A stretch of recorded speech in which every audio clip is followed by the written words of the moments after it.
सुप्रभात छात्रों, मैं आचार्य दीपक पंडित आप लोगों का एक बार फिर स्वागत करता हूं और बता देना चाहता हूं कि घर पे रहिए, सुरक्षित रहिए, जान है तो जहान है। लॉकडाउन का सख्ती से पालन कीजिए, सावधानी हटी दुर्घटना घटी। घर पे रहिए। आज मैं फिर हिंदी व्याकरण के अध्याय 2 वर्ण विचार के अंतर्गत वर्ण और वर्णमाला को लेकर आया हूँ। अब से पहले हमने पहले अंक में वर्णों के 2 भेद पढ़े थे, स्वर और व्यंजन। स्वर पे हम परिचर्चा कर चुके हैं कि स्वरों की संख्या 11 होती है। स्वर 3 भागों में बांटा गया है। नंबर 1 ह्रस्व, दीर्घ और प्लुत। ह्रस्व को लघु कहा जाता है और इसे मूल भी कहा जाता है। बहुत महत्वपूर्ण प्रश्न है कि ह्रस्व को ही लघु तथा मूल कहा जाता है। इनकी संख्या 4 है, ए, ई, उ और री। यह बहुत महत्वपूर्ण प्रश्न है, अत्यंत महत्वपूर्ण प्रश्न है प्रतियोगात्मक परीक्षाओं की दृष्टि से भी।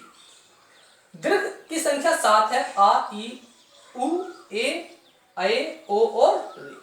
प्लुत अधिकांश 3 मात्राओं का संयोग संस्कृत में प्रयोग होता है। सर्वाधिक प्रत्येक मंत्र में प्लुत का प्रयोग होता है, जैसे ओम। ये चिन्ह इससे दर्शाया जाता है 3 मात्राओं का। आज सबसे महत्वपूर्ण व्यंजन कि व्यंजन किसे कहते हैं।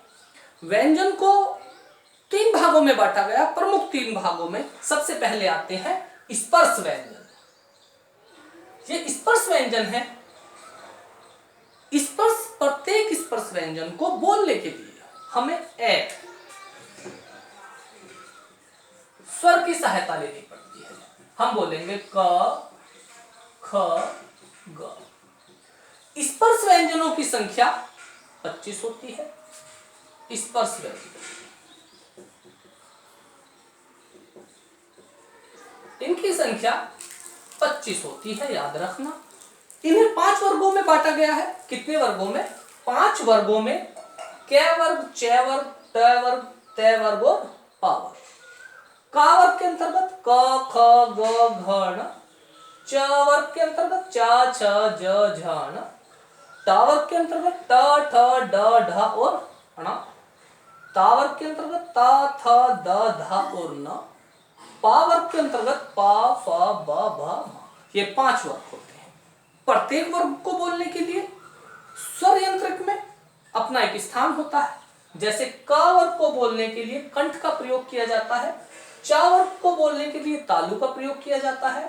ट वर्ग को बोलने के लिए मूर्धा का प्रयोग किया जाता है। ता वर्ग को बोलने के लिए दांतों का प्रयोग किया जाता है और पा वर्ग को बोलने के लिए होठों का प्रयोग किया जाता है। इसके साथ साथ व्यंजनों के अंतर्गत 4 अंतस्थ हैं जो अंत में स्थित होते हैं। इनकी संख्या 4 है, य, र, ल, व। बहुत महत्वपूर्ण है कि अंतस्थ व्यंजनों की संख्या कितनी होती है। तो अंतस्थ व्यंजनों की संख्या 4 होती है। आपसे पूछ लिया जाए कौन कौन से, तो य, र, ल, व। इसके साथ जो तीसरा व्यंजन का भेद है वो है ऊष्म। ऊष्म के अंदर श, श, स और ह। ये 4 ऊष्म कहलाते हैं। ऊष्म इसलिए कहा जाता है कि इनके बोलने के साथ ही मुख से ऊष्मा यानी कि गर्मी का संचार होता है। जैसे हम बोलेंगे, हाथ लगा के बोलेंगे श, तो अंदर से प्राणवायु के साथ गर्म ऊष्मा वाली हवा भी बाहर निकलेगी। श, श, श बोलने से ये बहुत आसानी से पता लग जाएगा कि ऊष्मा गर्मी किस प्रकार से होती है। उस व्यंजनों की संख्या भी 4 है।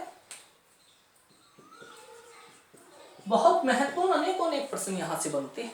इसके साथ साथ इसमें 4 संयुक्त व्यंजन होते हैं। संयुक्त व्यंजन जैसे शब्द स्वयं बताता है, संयुक्त यानी कि जोड़। संयुक्त व्यंजन 2 व्यंजनों का संयोग होता है। सबसे पहले छ जो क और श का संयोग है, ग जो ज और अण का संयोग है, त्र जो त और र का संयोग है और श, श और र का संयोग है। बहुत महत्वपूर्ण है, अत्यंत महत्वपूर्ण है। अनेक बार इनके बारे में पूछ लिया जाता है कि ये किसका संयोग है, त्र किसका संयोग है, श्रेय किसका संयोग है। और 2 महत्वपूर्ण, अत्यंत महत्वपूर्ण जो उच्चित व्यंजन है, ढ और अढ़। याद रखिए, ड और अढ़ा से कभी भी किसी भी शब्द का आरंभ नहीं होता। धा और अढ़ा से किसी भी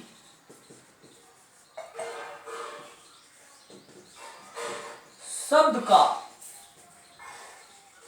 आरंभ नहीं होता। ये हमेशा शब्द के बीच में अंत में ही आते हैं। ये ड और अड़ा का ही है, जबकि ड से डमरू, ढ से ढक्कन बन जाता है, लेकिन अढ़क्कन नहीं होता, अडमरू नहीं होता, अड़ा और अढ़ा होते हैं। यहां से कई एक प्रश्न बन जाते हैं।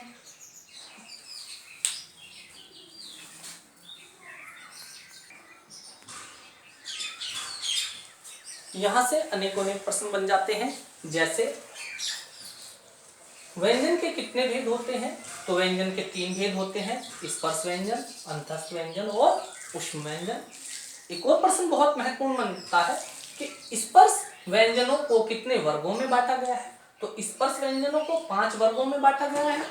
पूछ ले कि इनकी संख्या कितनी होती है? तो इनकी संख्या 25 होती है। एक प्रश्न और बनता है, अंतस्थ व्यंजनों की संख्या बताएं, या अंतस्थ व्यंजनों की कितनी संख्या होती है?